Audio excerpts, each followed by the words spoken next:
Don in London, hello, July 14th, 2009, and a bit late in the day for me, just gone 11. I've been out again to see medical people, and I'll say more about that in a moment. Anyway, my videos are all about recovery from addiction to either substance or behaviour. My substance, alcohol; my behaviour, trying to be perfect, never so.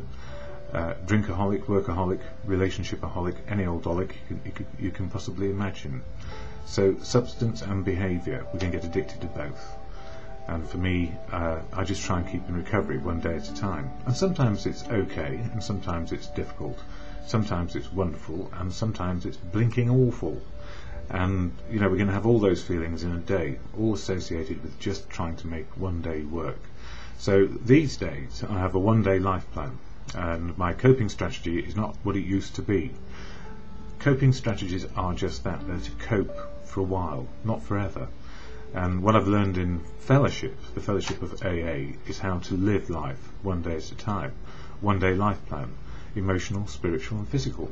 So those are the measures I try and deploy on a daily basis. How am I emotionally, how am I spiritually, and how am I doing physically? And the last 24 to 48 hours have been interrupted physically with common maladies to do with stomach upsets, and also that has an impact on my type 1 diabetes and on clinical depression too, because if we have an upset tummy, the medications don't work quite as we would wish, because they're going through rather faster than what we might want them to. So it's been difficult, and I know when my mood is out, because I get overly worried not only about how am I doing, but other people I know and care and love dearly. So when I can't get hold of them, like my mother, my sister, my brother, or friends who are dear and close to me, my nearest and dearest, I start to get concerned and worried, and then I think, how dare they not let me know how they are? And I have to be careful of that, because it's not done willfully.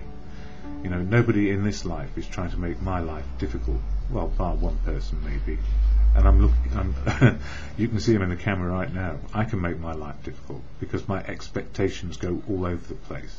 So when I have higher expectations than other people can deliver, then I have to watch out, because we're all human, and I make mistakes, and I'm not perfect. So if I can feel these feelings, so can those around me when I don't keep in touch.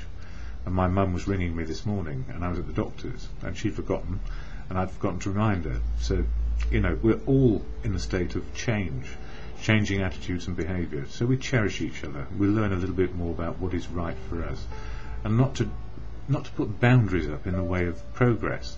Because if and when we feel that somebody isn't taking enough notice of us, which can happen, especially because we do it to ourselves, we need to actually say, hang on a minute, why am I feeling this way? I need not to change my feelings by external forces or how people are treating me. I need to treat myself well, and then the rest will follow. So, and also forgive everybody everything every single day. So AA, Alcoholics Anonymous, is integral to my well-being on a daily basis, and also going to the doctors and getting the right medications on time. And I ran out of one a couple of days ago, which is not a good idea, because it means I've been aggravated by pain. And then explaining where I am with everything to do with type 1 diabetes, clinical depression and recovery.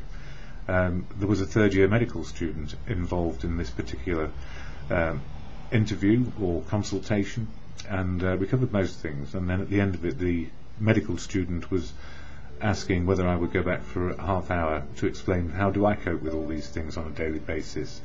And I'm going back next Tuesday for a 30-minute session. If I can cover it within 30 minutes, then they must be a speed writer or a speed absorber of information. And yeah, it's all good, because I'm helping people get informed about what goes on for me and others. And I'm glad I'm human. I'm glad I can be hurt when I don't know that people are all right. And I'm also very sorry when I don't actually keep people informed about how I am too. And it's easy to get into misunderstandings and then put boundaries up. Boundaries which don't actually help.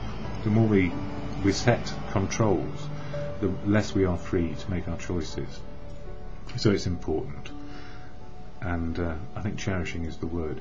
Anyway, AA, Alcoholics Anonymous, I cannot speak for it. It's full of unique, authentic people, just like me. So I can speak for me and about my recovery and how AA helps me, but I cannot speak for the fellowship, nor would wish to. It's not that sort of thing. The fellowship runs as it will, given the people who are there on the day when you encounter it.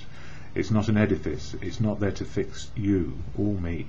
It's just to make progress, and we're full of defects of character, I hear.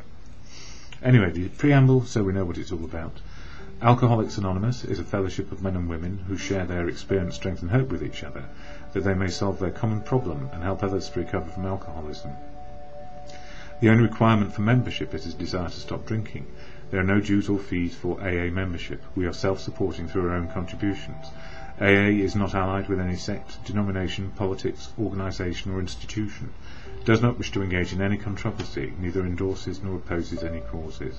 Our primary purpose is to stay sober and help other alcoholics to achieve sobriety. And we had a brand new person last night, and I chatted with them for a little while. And it struck me, some meetings are good for newcomers. And I sometimes wonder if all meetings are good for newcomers.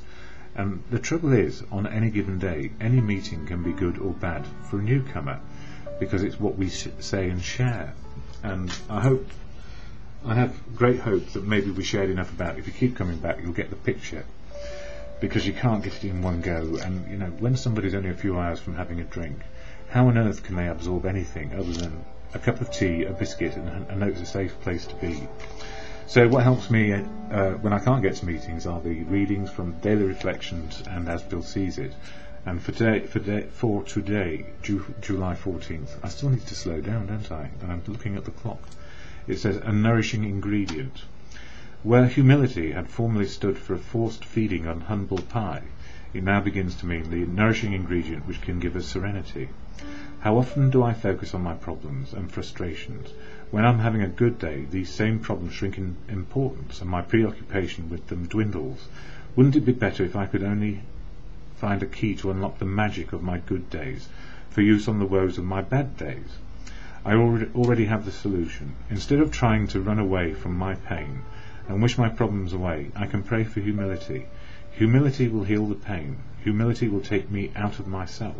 Humility, that strength granted to me by that power greater than myself, which is often good conscience or for some people God, is mine for the asking. Humility will bring balance back into my life.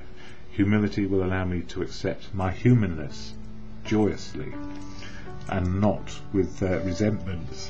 And the reason why I'm smiling there, it's easy to pick up a resentment if you feel that you're not being taken account of. But being human, don't we all do that? And we don't do it deliberately. Or if we are avoiding people for some reason, which I've done in the past, then there is probably a good reason why. Anyway, going on to As Bill Sees It, you can read as many pages as you like a day of either book, but this one it's just where it falls open, nearly. Page 149, Guide to a Better Way. Almost none of us like the self-searching, the levelling of pride, the confession of shortcomings which the steps required. But we saw that the program really worked in others, and we had come to believe in the hopelessness of life as we had been living it.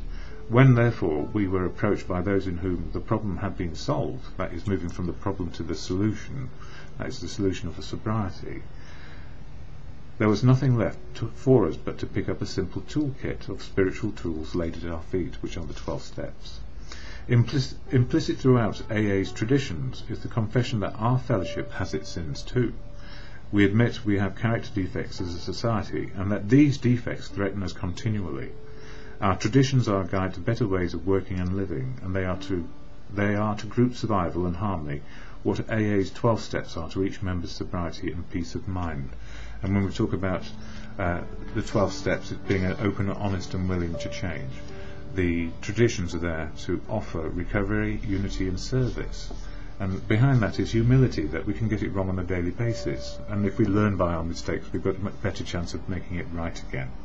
Anyway, I've run out of time. And the serenity prayer to God, or to your good conscience, or your higher power as you understand it, grant me the serenity to accept the things I cannot change today, courage to change the things I can today, and the wisdom, hopefully, just for today, to know the difference.